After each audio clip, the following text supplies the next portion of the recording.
Welcome, everyone. It's good to see you. I am Aaron Kohler. I'm a professor of Near Eastern Studies at Yeshiva University and a senior fellow at the Oxford Interfaith Forum. It's an honor today to introduce Professor Alan Cooper, who is the Elaine Ravich Professor of Jewish Studies at the Jewish Theological Seminary, where he began as a professor of Bible in 1997. For a decade since then, he was also the Provost of the seminary. A year after joining the seminary, he was also appointed professor of Bible at the Union Theological Seminary, which is geographically very close by, so makes the commute very easy, but it's a non-denominational Christian seminary, and became then the first person to hold concurrent professorships at JTS and at UTS. Previously, before that, he was professor of Bible at the Hebrew Union College Jewish Institute of Religion. So in terms of the Jewish denominational map, he's really covered a lot of bases as well. Professor Cooper earned a bachelor's degree in religion at Columbia University and then his doctorate in religious studies at Yale. And his doctoral dissertation was on the linguistic structure of biblical poetry, which I know was required reading for me when I was in graduate school. Relevant for now, I'm not going to read all of his many accomplishments. I'll just say that relevant for today is that a work in progress includes a commentary on Psalms 31 through 60 for the Jewish Publication Society, which we're all very much looking forward to from what I've seen of that commentary already, since the 5th volume is out before 1 through 4. So today, Professor Cooper will talk about Psalm 40 and the messiness of prayer. Hopefully at the end of the talk, there will be time for questions and answers. So feel free to use the chat function, or at the end, you'll have a chance to raise your digital hand and we'll be able to fit in some questions and answers. Thank you, and turn it over to Professor Cooper. Thank you very much, Aaron. I'd like to thank Thea and the Oxford Interfaith Forum for graciously inviting me to present to this august group. I'd like to welcome you all and thank you very much for taking time out of your day to learn a psalm with me. I'd like to begin with a blessing. Baruch atah Adonai Eloheinu melech haolam, asher kiddushanu b'mitzvotav v'tzivanu la'asok b'divrei Torah. That blesses and praises God for giving us the privilege to be able to learn the scriptures together. And in our terrible world, I really do appreciate that. It's a very great privilege. A little background about the choice of Psalm 40, which at least amuses me. Last fall, I was asked by a former student of mine from Union Theological Seminary, who is currently ministering to the First Presbyterian Church in Greenwich Village, New York, to give some classes on Psalms. Why? Because the congregation felt that they didn't have enough Psalms incorporated into their worship, and they were going to add some, one per week, one at a time. So I said, agreed. This is a very Jewish way of agreeing. I said, Nasev and Ishma. I agreed without knowing which Psalms they had selected to add into their liturgy. And I assumed they would just be the sort of conventional Psalms that people always use in liturgical contexts. So indeed, they started out with Psalm 23, and they put in Psalm 51 and Psalm 121. I raised my eyes up to the hills. So these are indeed conventional Psalms that people use liturgically all the time, and Psalm 40. So my immediate reaction was, Psalm 40, wait a second, I have to think about what that is.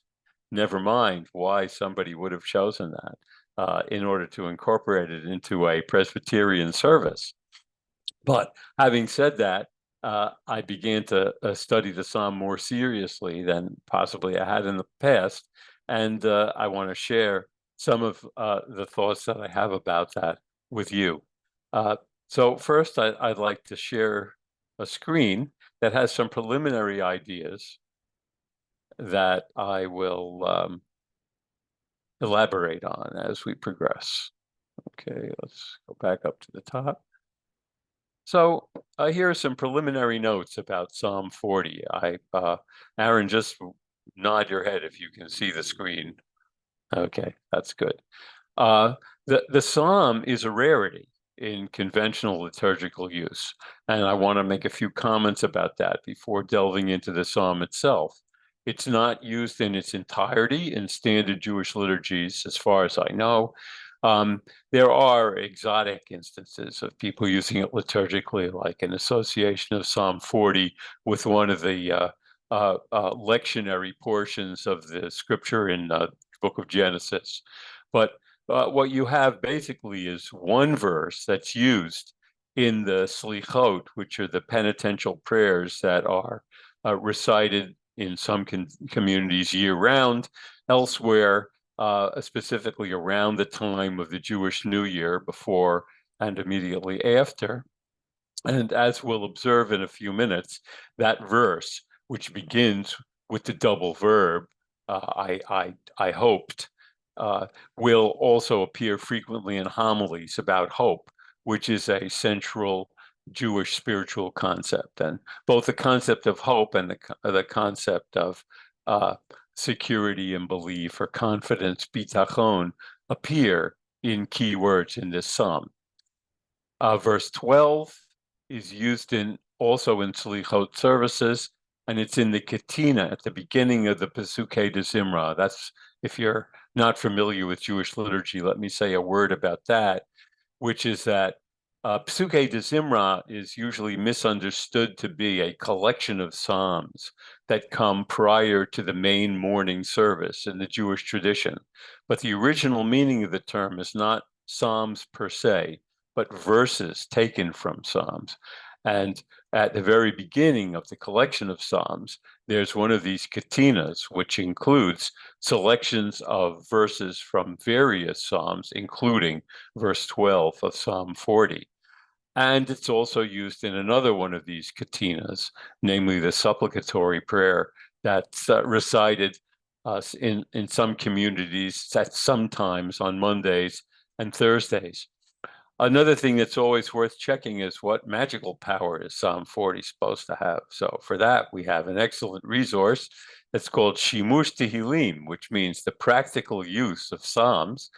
And you can find a summary of these in the Old Jewish Encyclopedia in the charmingly entitled article Bibliomancy, or you can go to the great edition of Shimush Tehillim by Bill Rebiger, where we find that Psalm 40 is used to be protected from evil spirits. Unfortunately, in the standard editions, there's no accompanying spell, only the notion that this psalm is good for this purpose.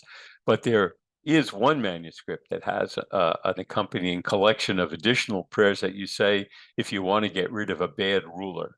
So I recommend that everybody take a look at Bill Rebiger's edition, because we may have considerable use for that one. Turning to Christian liturgies, in the Revised Common Lectionary, the psalm is not used anywhere in its entirety, and you can see here the usage that is attested.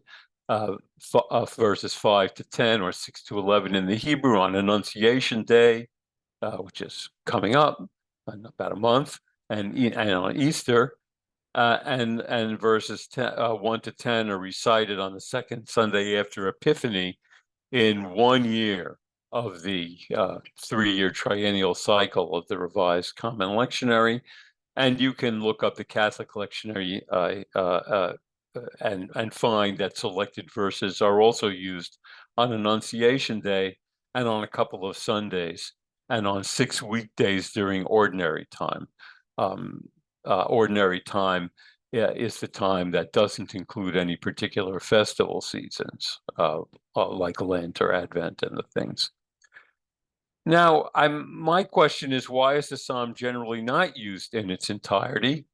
And my impression is that it's probably because it doesn't give the impression of being a unified liturgical piece. And scholars, looking now at academic commentary in the psalm, vacillate back and forth on this. And you can see what the circumstances are that give rise to the notion that the psalm is composite or diverse. Or I've seen the word hybrid used to describe the psalm. And indeed, here at the bullet points, you can see the variations in focus, there's a veritable kaleidoscope of changes of person in the psalm, first, second, third, referring to the psalmist, God, the community, the enemies. So it has all the elements of individual psalms, but also has communal elements as well. And then the arrangement of elements is, for some scholars, perplexing. It has a little bit of everything. I think testimonial is probably the first thing that comes to my mind when I see this vacillation between the individual talking about his own situation and then summoning the community to join in prayer, to join with him in sharing the experience of salvation, and then also to be present when he concludes with a complaint and a lament. But there's a lot there, right? Didacticism, let's teach you a lesson about felicity. Let's petition God. Let's call you to witness, express confidence, confess, curse the enemies. What would a psalm be without cursing the enemies, right? And summons to worship, and then the final plea. But the way the psalm is organized actually shows that, number one, it has clusters of themes that relate to one another through keyword linkages, which is what I'm going to describe here. And I want to say something else, rather more personal, which is that after reading a lot of critical commentary about the psalm, which I had done in the past, of course, I also decided, having been asked by the Presbyterians to comment on it, to meditate on it for a while.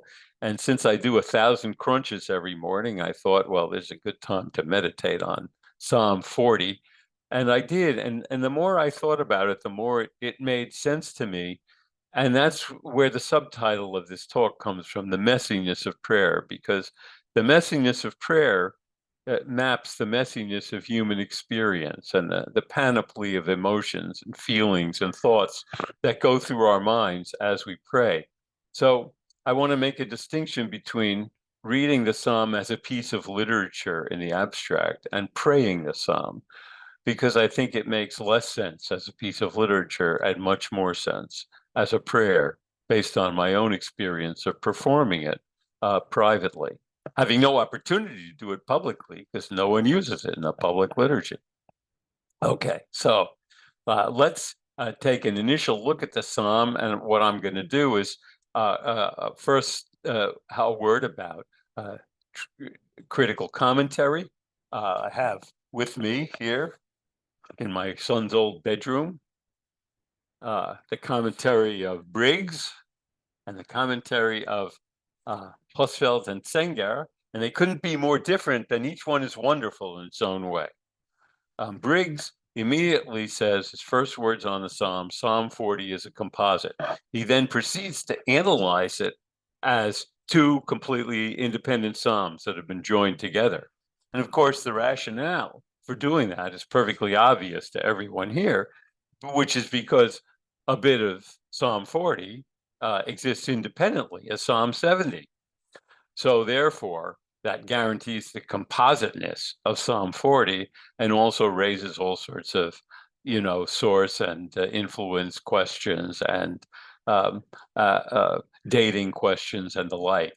I'm not going to dwell on that, except to say that the differences between the portion of Psalm 40 and Psalm 70 are minor. There are a couple of changes in wording, a couple of additional words that probably bespeak performance.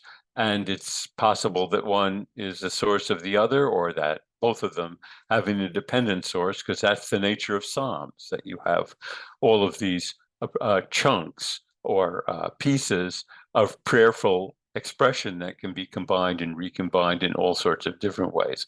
Calling it a psalm composite, in my mind, is trivial. Because so many psalms are formed of what I would call grammatical elements of prayer that are combined and recombined in various ways, and that simply reflect the composition of prayer for the particular moment, for the particular liturgical concern. So, okay, so Psalm 40 is a composite, but I still think that it makes a kind of grand sense as a prayer of testimony. So we begin right away with the series of divine actions. It's why I've color-coded these divine actions that represent God's response to the psalmist who says, Kavo kiviti, a very strong expression of hope. I'm going to say more about hope in a moment. But the thing that's important to keep in mind is that it's a multivalent word that has a variety of nuances for different people who are praying. And the range, like the range of the Latin translation, goes from wait to hope to expect. And the root carries all three of those connotations. But if I say, I'm waiting for a package to arrive, it means something a lot different than if I say I'm hoping that a package is going to arrive. And it's the same thing in prayer. Waiting, which connotes a certain level of patience, and expecting, which is impatient, anxiety about something that's about to occur, are all expressed by the same root. But this, in this case, the prayer, the psalmist has had a response in a series of divine actions, which you can see with this panoply of verbs: vayet, vayishma, vayaleni, here in blue, inclined, heated, lifted, set my feet on a rock, steadied my legs, and then I'll get to the last verb in verse 4 in a moment. I do want to make a comment in passing about this interesting image of the miry pit, which is not unique to this psalm. But as I was looking through traditional readings of this psalm, I noticed the interesting word yavein, mitit yavein, which is translated here, slimy clay. Those of you who know Hebrew will know that the consonants yud, vav, nun also spell yavan, which is the word for grease. And I found 3 sermons by a Moroccan rabbi of the 19th century who relates this psalm to Hanukkah. Why? Because this psalm is a bulwark against the blandishments of Greek learning that would steer Jews away from proper Torah observance. And so he sees the wordplay yavein, turns it into yavan, and reflects on this special prayer that is recited on Hanukkah, where the Jews are liberated from Malchut Yavan Harasha'ah, the wicked Greek kingdom, which he understands not as a political entity, but as the Enlightenment and the way in which it's affecting Jewish observance in the 19th century. The last bit of this, a description of divine activity, Vayitain Befi Shir Chadash, is interesting. Shir Chadash, you probably know, most especially from Isaiah chapter 42, but it occurs about 6 times in Psalms, and only once is it actually a prayer, a new song of an individual. Elsewhere, it's part of a summons to prayer, Shiru Ladonai Shir Chadash, right? Sing unto the Lord a new song, which you're all familiar with. But this one fascinates me because this notion of God actually placing the song, which is always a song of salvation, often with eschatological import, especially in the famous occurrence in Isaiah 42, where it's part of the description of God's new creation. That this is put in the mouth of the psalmist, and that leads immediately to a praise of our God, a transitional line that brings us to the plural, which is going to follow immediately. So there's the individual describing an experience of salvation that leads immediately to a turn to prayer in which we summon the individual, let many see it and be awed, and trust in Adonai. So here's the complement to hope. The complement to hope is trust. Now, I want to take a bit of a diversion here to talk about hope by looking at a few traditional texts on hope, apropos of this verse, Psalm 40, verse 2. Kavo kiviti Adonai, put my hope in Adonai, is related to the verse. This comes from the Midrash on Psalms, which is a compiled Midrash of uncertain date that's filled with interesting homily on Psalms. This is our God, we hoped in the one who delivered us. Okay, so here you have a keyword connection between Isaiah and Psalm 40 in the use of the concept of hope. And this marvelous statement, Ein biyad Yisrael ela kovi. Israel has nothing in its power except help, hope, that they might be redeemed as a reward for I put my hope. This is an extraordinary notion that hope and faith are sources of possible reward or deliverance based on the obvious notion that if we have to rely on our own merit in order to attain salvation, it ain't going to happen. So at least we have something to rely on, which is the hope of salvation to come. And this psalm tells us, and it makes exactly the right connection between the beginning of Psalm 40 and the end of the great penitential psalm, Psalm 27, which is used in the penitential season from the beginning of the month of Elul until the conclusion of the high holidays. And don't say, harvest is past, summer is gone, but we have not been saved. Instead, says the Midrash, hope in Adonai, where it's also doubled, where we have the same doubling of the word for hope that we have in Psalm 40, be strong and courageous, and so forth. David, who hoped in me, I answered. This is then in another Midrash, not only elaborated, but also connected to the Exodus. And that makes sense for a variety of reasons, particularly if you take the miry muck to be the stuff that the Israelites had to walk through when God split the sea for them. That's probably one of those details you don't think about unless you're like a fifth grade student who's bored in class. And then you wonder, what was the ground like that they were walking through after God split the sea? So have you ever wondered about that? Here you have your answer. It's the miry muck. So he says, then Moses sang. So the song that Moses sings is correlated in the Tanhuma with our verse, I put my hope in Adonai. And then once again, I love this, the way it's put here. Im kivita v'lo ba chazor v'kaveh. If you have hoped, but your hope wasn't fulfilled, hope again. So that also explains the doubling of hope in the end of verse 27, Psalm 27, and at the beginning of Psalm 40. If your hope has been fulfilled, fine. Sounds a bit like my grandmother. Im ba kovecha yafeh, fine. If not, hope again. Because of the hope, God inclined toward me and heeded my cry. And this corresponds, according to the Midrash, to God heard their groans. So when the Israelites cry out to God, and then the new song that God puts in David's mouth, according to this interpretation of the psalm, is correlated with the song that Moses and the Israelites sing at the sea. This is just part of the brilliance of the Midrash, but it also is a part of the depth of the understanding of the importance of hope. And that then in turn is connected to confidence, bitachon, about which I won't talk in detail, but which is a major Jewish religious concept. The most important treatise on it, in my judgment, is the Sefer HaMaspik LaOvdei Hashem, the great treatise on Jewish thought by Abraham Maimonides, Moses Maimonides' son.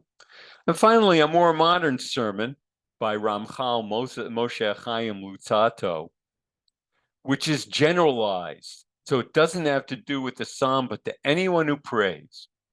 Bo ur'eh, come and see. Righteous lift their prayers to the ears of the king, as it says, and then just conventional prayer for language.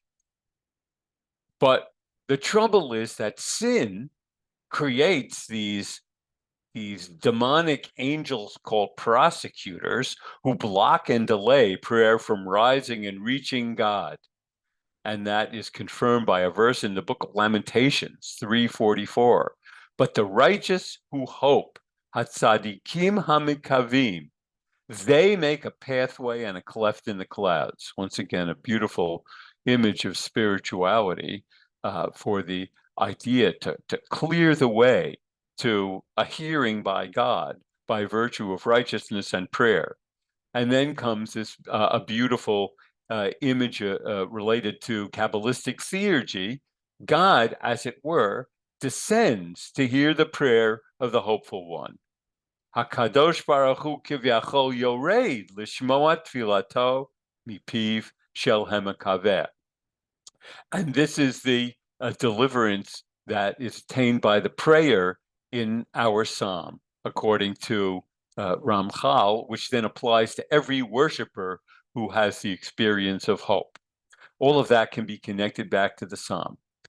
So the next phase of the psalm, we move from the individual immediately to the collective, and we have these various word plays on forms of rabim, rehavim, which is a rather unusual word, rehabs, which you can think about the monstrous connotation of that, and rabot and rav, which occur here, introduced by a felicitation, the felicitation of the one who places Adonai as his trust, who trusts in Adonai and does not turn to the arrogant or followers or force falsehood. You'll immediately think about Psalm 1 in connection with this kind of utterance.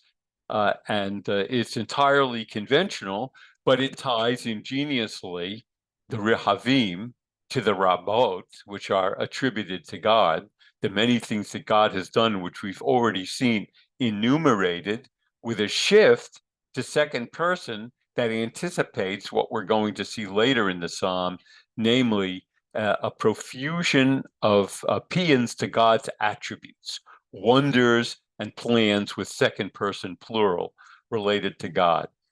And here we introduce the hyperbole, which is going to continue through the rest of the psalm with respect to the superabundance and superfluity of God's gracious actions on our behalf, too many to speak about, which are going to be complemented by the sins that I've committed, which are also too many for me to enumerate. And that's one of those things that shows that despite the compositeness of the prayer and the fact that it draws on different elements from different aspects of psalmic worship, nevertheless, there's considerable attention to drawing the motifs together with keyword connections and key ideas.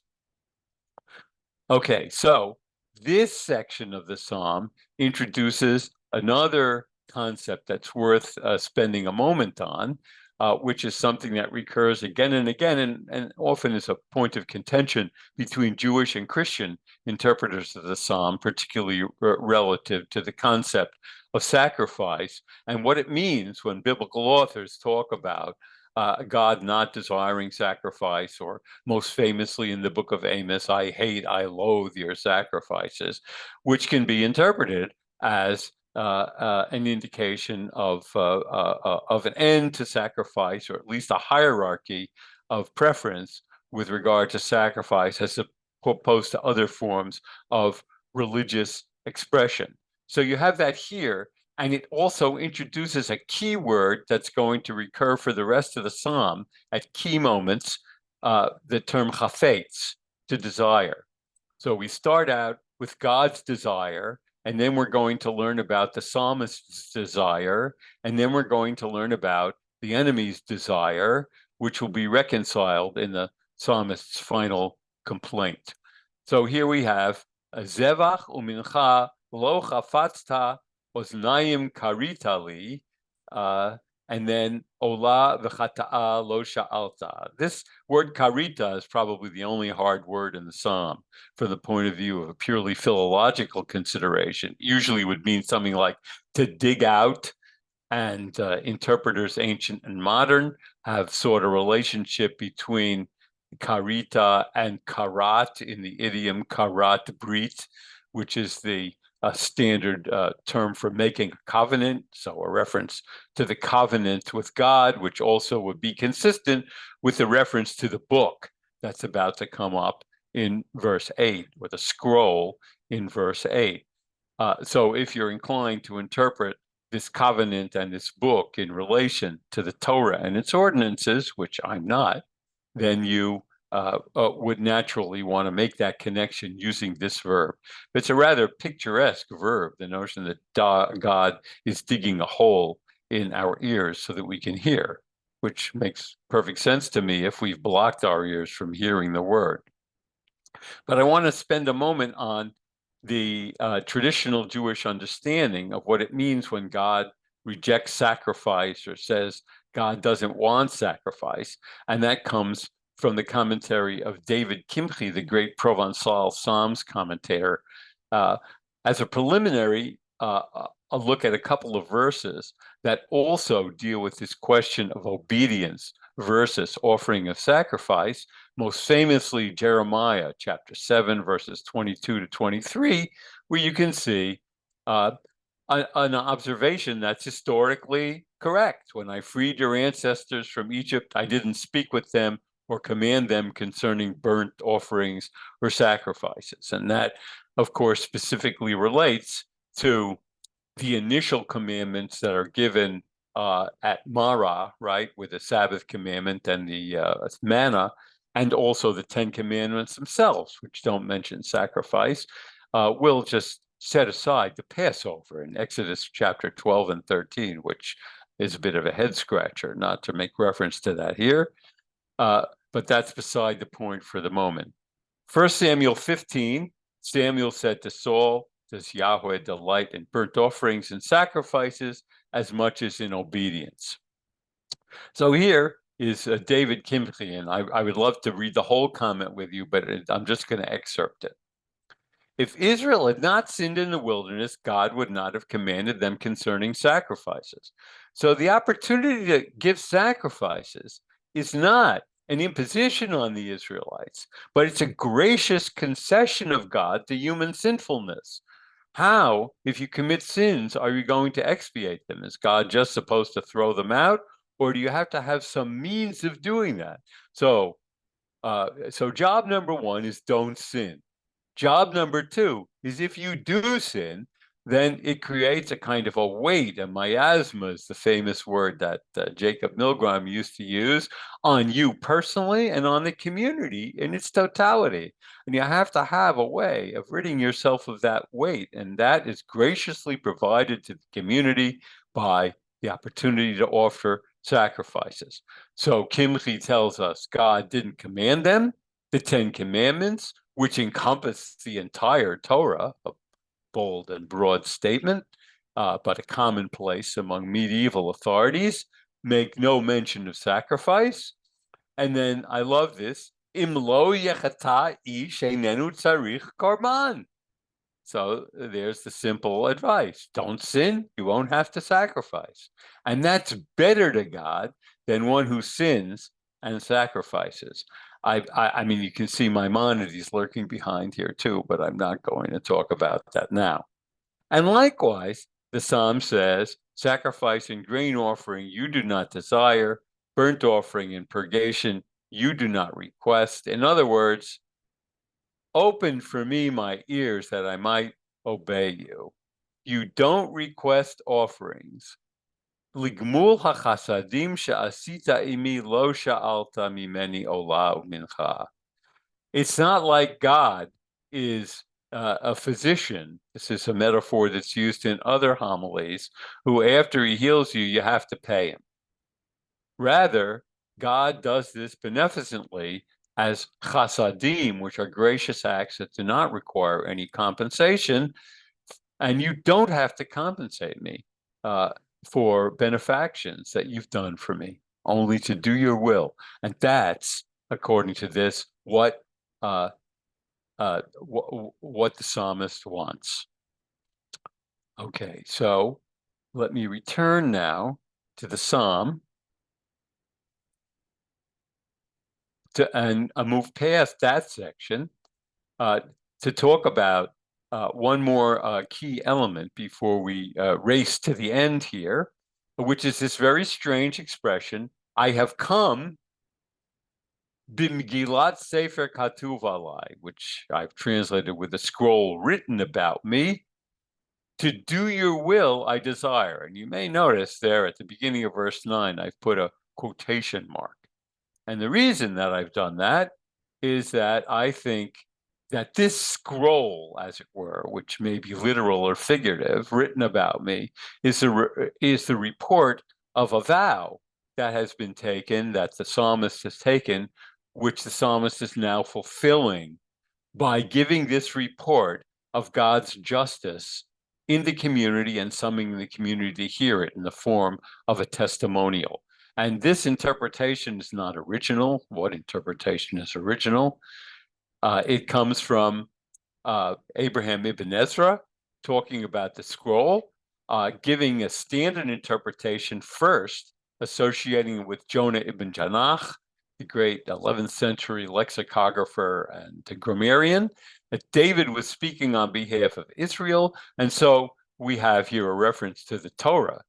But the correct interpretation, in my view, is that David, that is the psalmist, is saying it on his own behalf. In his time of distress, he took a vow, he commanded that it be written, that he would sing a new song, and now I have come, Bati, in the psalm, to repay the vow.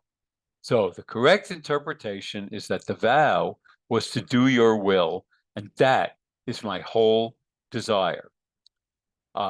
I think that's the correct interpretation, and that it ties backwards and forwards to the report of the beneficent acts that were performed on the psalmist's behalf by God, and forwards to the summons to the community to join in this rejoicing, and then to engage in the conventional condemnation of the enemy, which is exactly what you said. So now we get the profusion of God's attributes, reporting this to the community in the form of this spectacular display of praise for God. I am not going to hold back my tongue because I want to report on tzidkatcha, emunatcha, teshuatcha, chastacha, amitzacha, all of these things, vindication, faith, justice, that God performs on behalf of the psalmist, likahal rav.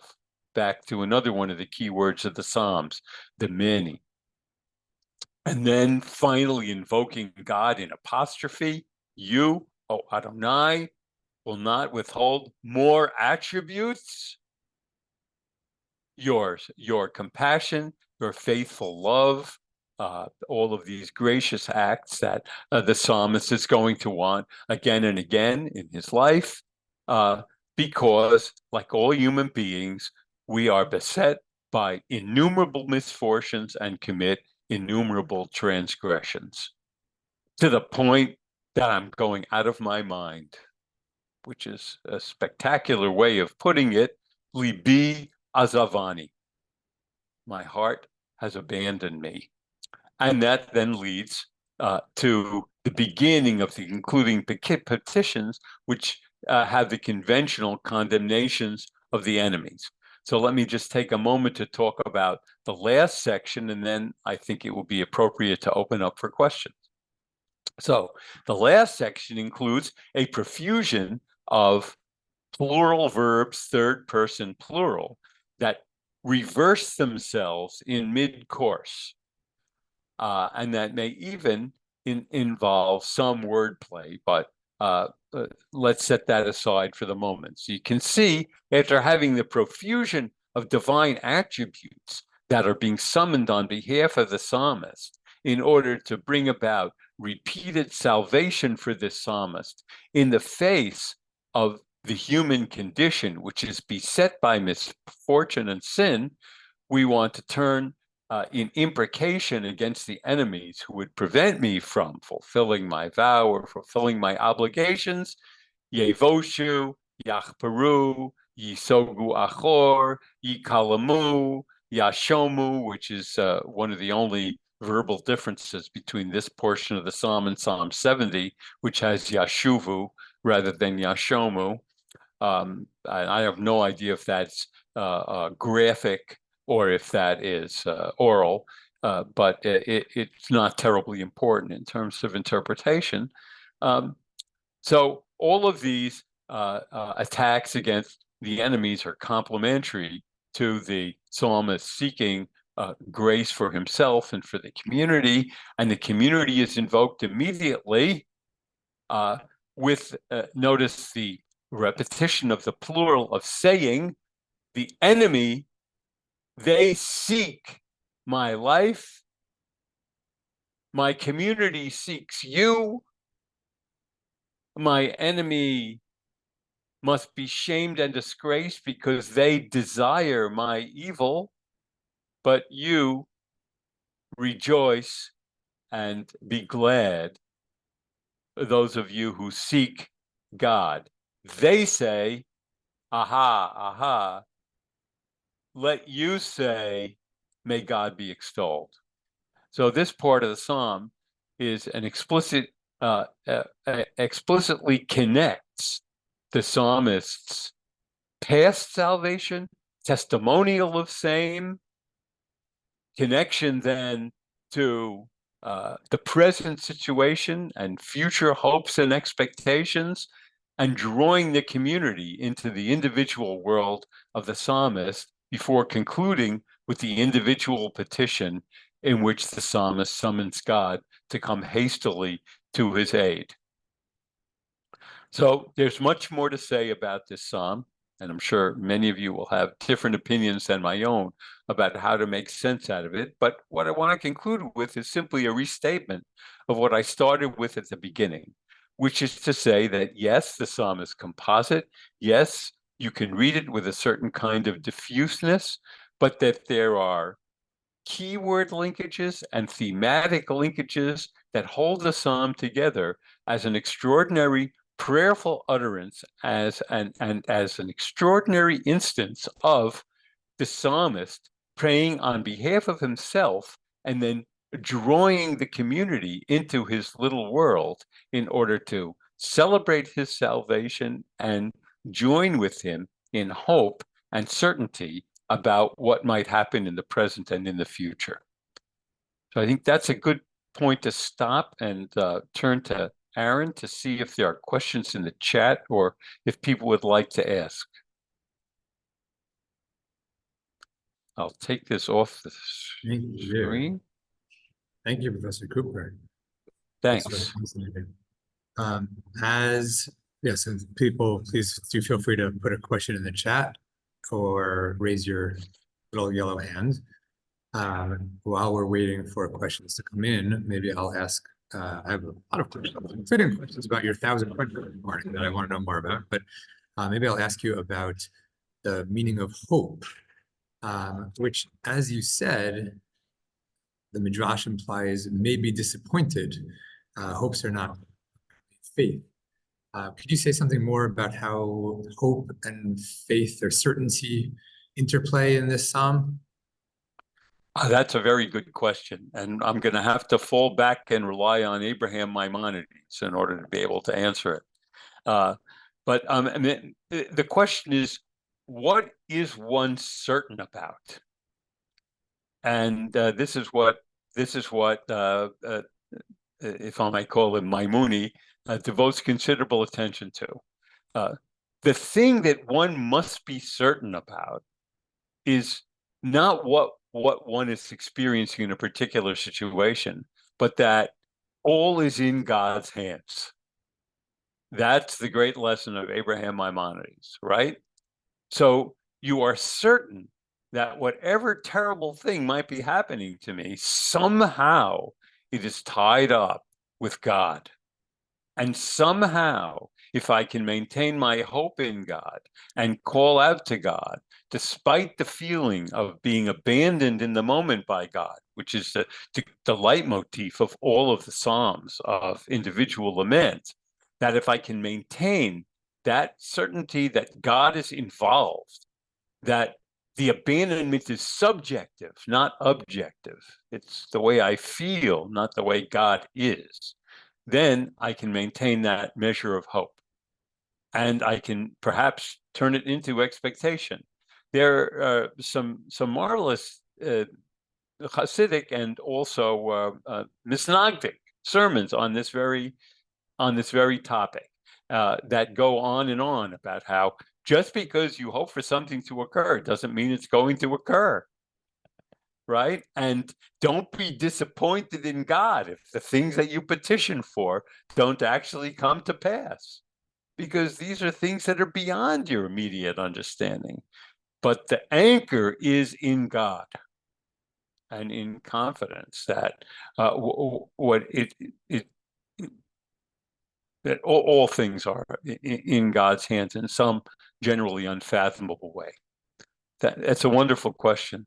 And I do recommend, it would be incredible and important for somebody to reissue the English translation of Abraham Maimonides, which is now a real rarity. It's available in an excellent Hebrew translation, but the English would be awfully nice to have.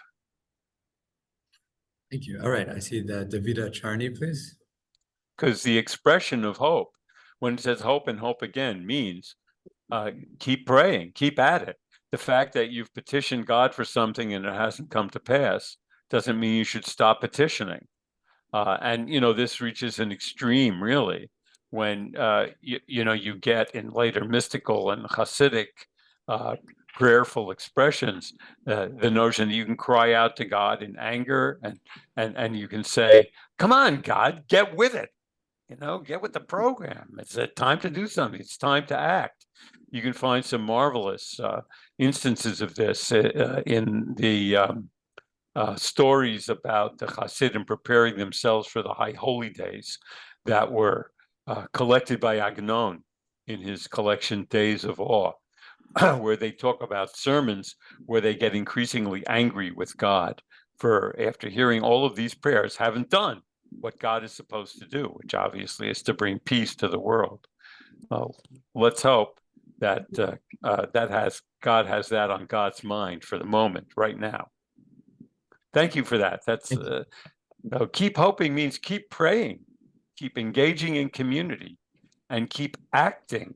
When we say la'asok b'divrei Torah, at that blessing that I began, it doesn't just mean studying Torah. It means doing the things that the Torah demands of us, which are innumerable and which mostly have to do with the things that are essential for us to maintain our individual and communal lives. I think on that note, we're going to have to close the discussion, even though I think as the discussion goes on, it's sparking more and more thoughts and questions, which is a good sign of la'asok b'divrei Torah. So thank you, Professor Cooper. This was really wonderful. Thank you, Aaron. I'm going to just mention now on Monday at the same time at 1 p.m. Eastern Standard Time, 6 p.m. England time, there will be a poetry book launch. The book is called So Many Things Are Yours by Admiel Kosman.